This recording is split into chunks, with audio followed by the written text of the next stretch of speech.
Eu quero usar uma expressão lá da tua terra. Nós somos advogados, o senhor é advogado, eu sou advogado. E quando esses cientistas falam da tecnologia da informação, nós ficamos mais perdidos que Cusco em procissão. Essa é uma frase muito dita lá. Pois é. Acontece que o nosso povo vem sendo enganado por essa máquina, essa arapuca, porque sempre que olhamos para o problema, tentamos enxergá-lo através da tecnologia. E na verdade, Excelência, nós temos que olhar para essa máquina com a luz da lei. Antes da ferramenta, deve prevalecer a ordem jurídica. A ferramenta deve servir a ordem jurídica e não o inverso, Excelência. Nós estamos vivendo uma inversão, onde a ordem jurídica é posta de joelhos diante da ferramenta. Por falar em colocar de joelhos, a conduta do ministro Gilmar Mendes em protelar por 2 anos o cumprimento dessa lei deu motivo ao impeachment, ao pedido de impeachment. E eu vou mais além. Me parece que, na verdade, a conduta dele configura o crime de prevaricação, porque se omitir na obrigação do ofício é prevaricação. O que está acontecendo aqui, Excelência? Um dos pilares da República está sendo quebrado. Nossa democracia e a cidadania desse povo está sendo violada, desrespeitada. No entanto, eu quero lembrar aqui uma frase de Billy Graham, um homem que dedicou 99 anos da vida para o bem do próximo.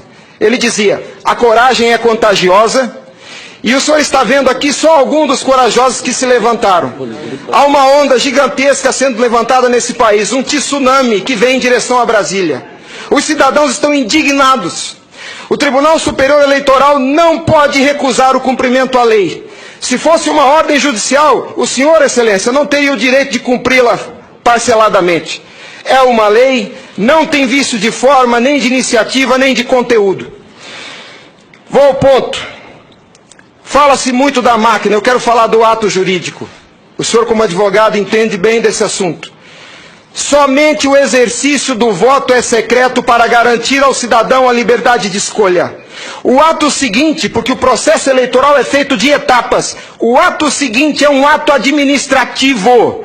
A contagem de um voto é um ato administrativo e se submete a um requisito de validade sob pena de ser nulo, que é o princípio da publicidade. Qualquer ato administrativo deve ser público. Entenda, Excelência, nós queremos auditar o fato jurídico, não é a máquina. Não nos interessa o software nem a máquina, nem antes nem depois. Nós queremos auditar o fato, que por natureza é um evento.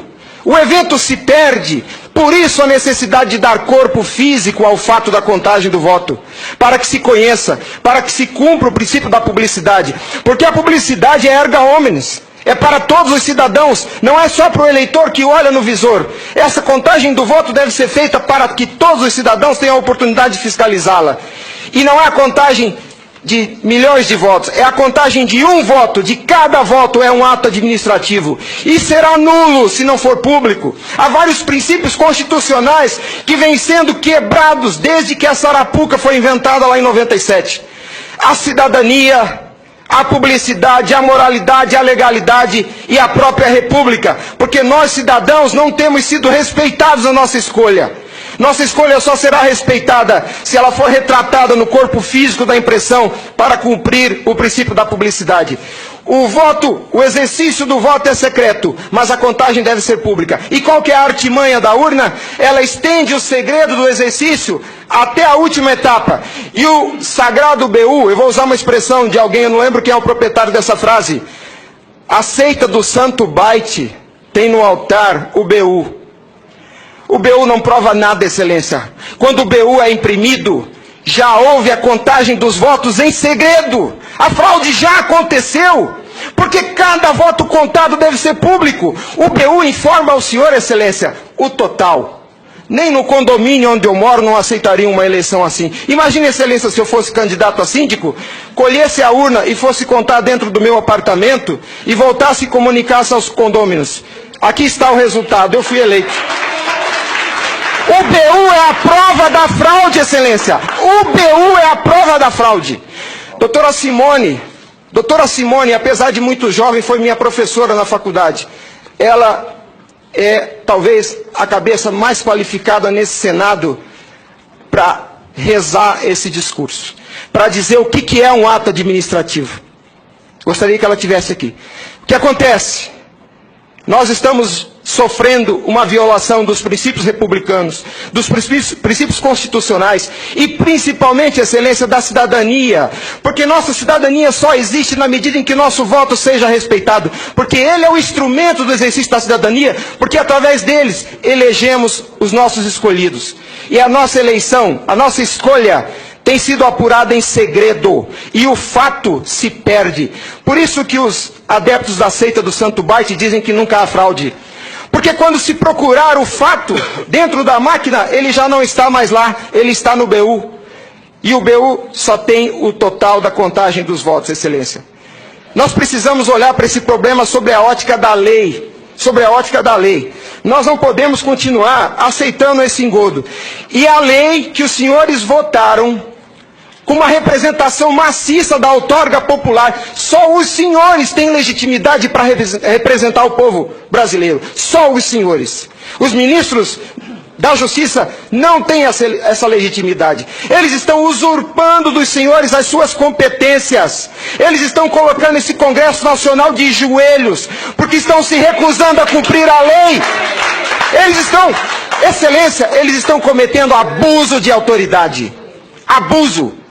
Porque essa lei que os senhores votaram com 71% do Congresso Nacional, a derrubada do veto teve um peso de outorga popular maior do que as emendas à Constituição. 71% do Congresso Nacional disse, em nome do povo, será impresso o voto. E a lei, excelência, não tem discricionariedade. A lei não permite fracionamento. Fracionar o cumprimento da lei é um abuso, é uma violação, é uma teratologia. Não há possibilidade de se fracionar o cumprimento da lei. Imagine o senhor, se o senhor fosse sujeito passivo de uma ordem de Gilmar Mendes, se ele aceitaria ouvir do senhor o seguinte: ministro, eu vou cumprir sua ordem, um pouquinho a cada ano.